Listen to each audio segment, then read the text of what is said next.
আজকের রেসিপিগুলোতে পেঁয়াজ ব্যবহার করব না, সম্পূর্ণ পেঁয়াজ ছাড়া করব। নমস্কার, আমি লিপিকা, আপনারা দেখছেন বং রাঁধুনি রান্নাঘর।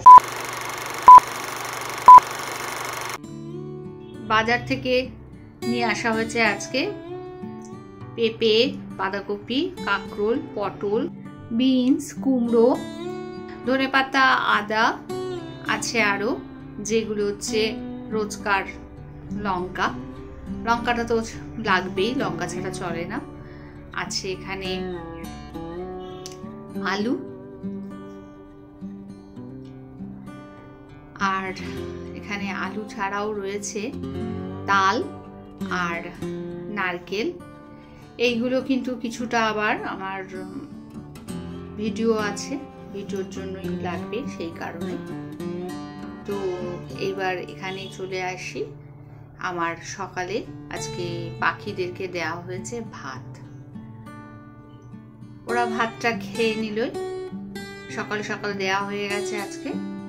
দেখুন, ওরা ভীষণই ভালো খায়, ভাত খুব ভালো খায়, এক মনে খেয়ে যাচ্ছে।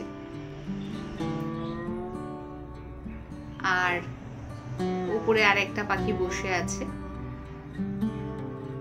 বাচ্চাটা একটু বড় হয়েছে, 4টে ডিম পেড়েছিল, তার মধ্যে একটাই বাচ্চা হয়েছে, বেশ বড় হয়েছে। পরবর্তী ভিডিওতে আপনাদের সঙ্গে শেয়ার করব কতটা বড় হয়েছে।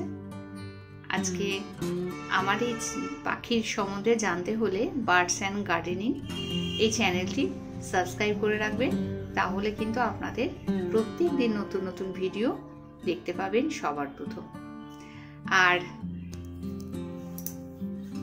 এখানে আছে কাতলা মাছ, মাছটা ভালো করে ধুয়ে পরিষ্কার করে নিয়েছি। আর এখানে একটা সবজির তরকারি করব, সবজিগুলো কেটে নিয়েছি। প্রথমে তেজপাতা আর সাদা জিরে ফোড়ন দিলাম, দিয়ে এবার সবজিগুলো অল্প করে দিয়ে দিচ্ছি। এখানে কাঁকরোল দিলাম, কাঁকরোল, পটল, আলু, বেগুন সবকিছু দিয়ে একটা হালকা ঝোল করব। এই কাঁকরোলটা একটুখানি ভেজে নিতে হয়, কাঁকরোলটা ভেজে নিলে ভালো লাগে খেতে, তাই জন্য কাঁকরোলটা প্রথমে দিয়েছি, দিয়ে এবার এটাকে ভালো করে ভেজে নিচ্ছি। আর কাঁকরোল ভেজে নেওয়া হয়ে গেলে পরপর সবজিগুলো দিয়ে দেবো। এখানে দিয়ে দিচ্ছি এখানে পেঁপে, তারপরে দেবো আলু, আর একটু পটলও দিয়েছি, যেহেতু 3 আনাজ হয়ে যাচ্ছে। 3 আনাজ তো রেসিপি করি না আমি, সাধারণত 4 আনাজ দিয়েই করি, কারণ ছেলের মায়েদের 4 আনাজের মানে 3 আনাজের সবজি খায় না। 3 সংখ্যার সবজি থাকলে কিছু একটু দিয়ে 4 আনাজ করে নিতে হয়। তো লাস্টে একটুখানি কয়েকটা পটল কেটে দিয়ে দিয়েছি। এবার এই সবজিগুলোকে ভালো করে ভেজে নেব, একদম হালকা, মশলা ছাড়া সুন্দর একটা রেসিপি এটা।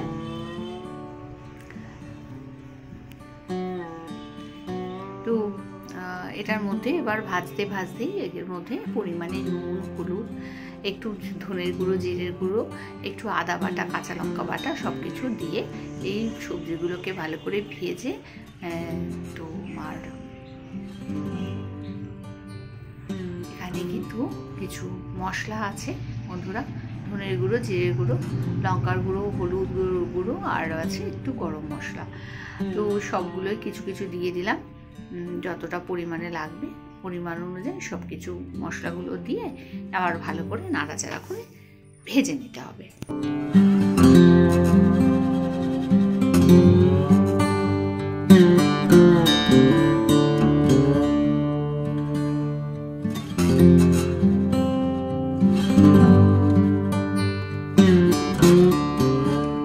আর যখন সবজিগুলো ভাজা হয়ে গেছে তখন এবার কিন্তু মশলাটা যাতে পুড়ে না যায় তার জন্য দিয়ে দেবো জল। গুঁড়ো মশলা বেশিক্ষণ এখানে ভাজা যাবে না, তাই নাড়াচাড়া করে নিয়েছি, নিয়ে এবার একটুখানি এখানে জল দিয়ে ভালো করে সেদ্ধ করতে দিতে হবে। সবজিটা ভালো করে সেদ্ধ করব। আর এই সবজিটা সেদ্ধ হলেই কিন্তু হালকা একটা তরল রেসিপি হয়ে গেল। তারপরে যে রেসিপিটা করব, একদম বড় সাইজের মাছ এনেছে আজকে, আর ওই মাছটা রান্না করে নেব। তো 2টো কাঁচা লঙ্কা ফেলে দিয়েছি, একটু আদা বাটাও দিয়ে দিলাম। এটা ঢাকা দিয়ে দিতে হবে, ঢাকা দিলে সেদ্ধ হলে নামিয়ে নেব। এদিকে মাছটা ধুয়ে পরিষ্কার করে নিয়েছি আর মাছের মধ্যে নুন হলুদটা মাখিয়ে নেব। ওইদিকে তরকারিটা সেদ্ধ হবে, ততক্ষণে এদিকের কাজটা এগিয়ে যাবে। আমি তাই নুন হলুদ মাছের মধ্যে মাখিয়ে রেডি করে নেব।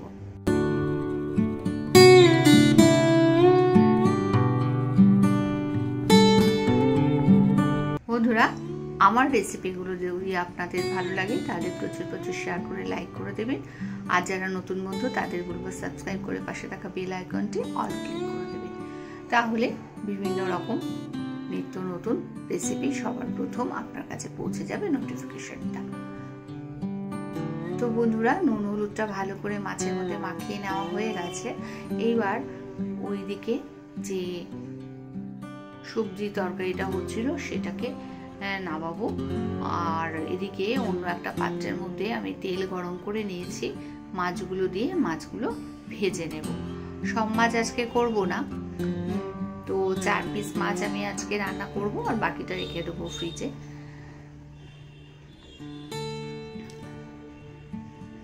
মাছগুলো ভাজা হবে আর এদিকে সবজিটা দেখুন বন্ধুরা সেদ্ধ হয়ে গেছে। আর সবজির তরকারিটা নামিয়ে নেবো একদমই হালকা পাতলা করে, এর মশলা ছাড়া, বিনা মশলাই বলতে পারেন। এই সবজিটা ভালো লাগে খেতে, বেশ শরীরের পক্ষে খুব উপকারিতা আছে এটার।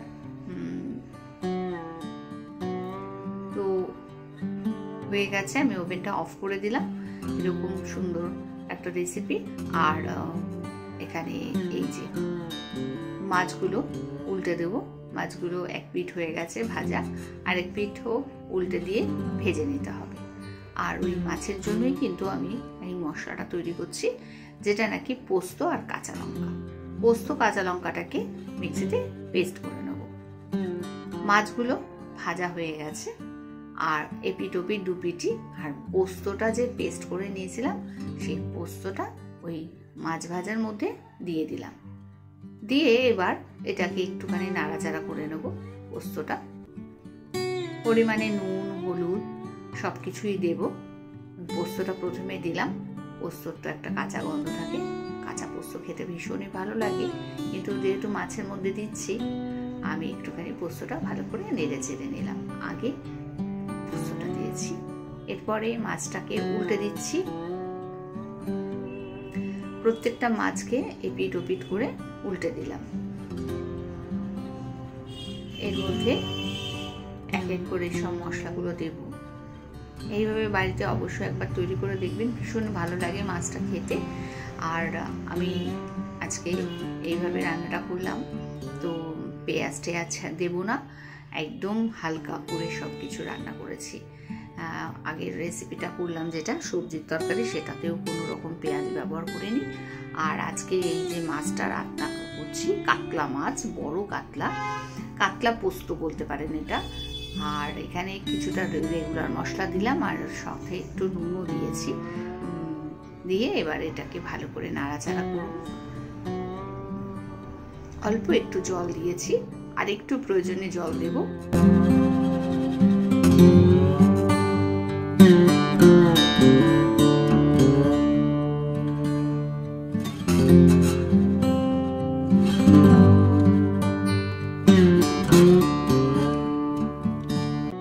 সবশেষে একটুখানি ধনেপাতা উপর থেকে দিয়ে দিলাম, খুব সুন্দর হবে খেতে।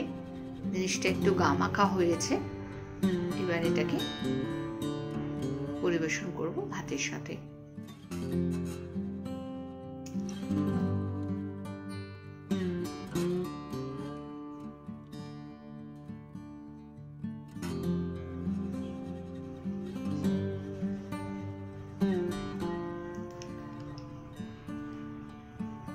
ফিরে আসছি পরবর্তী ভিডিও নিয়ে পরবর্তী সময়। বন্ধুরা, আজকে ভাতের সাথে গরম গরম পরিবেশন করব কাতলা পোস্ত আর একটা সবজি, সম্পূর্ণ পেঁয়াজ ছাড়া। আজকের ভিডিওটা দেখার জন্য, সঙ্গে থাকার জন্য অনেক অনেক ধন্যবাদ। ভালো থাকবেন।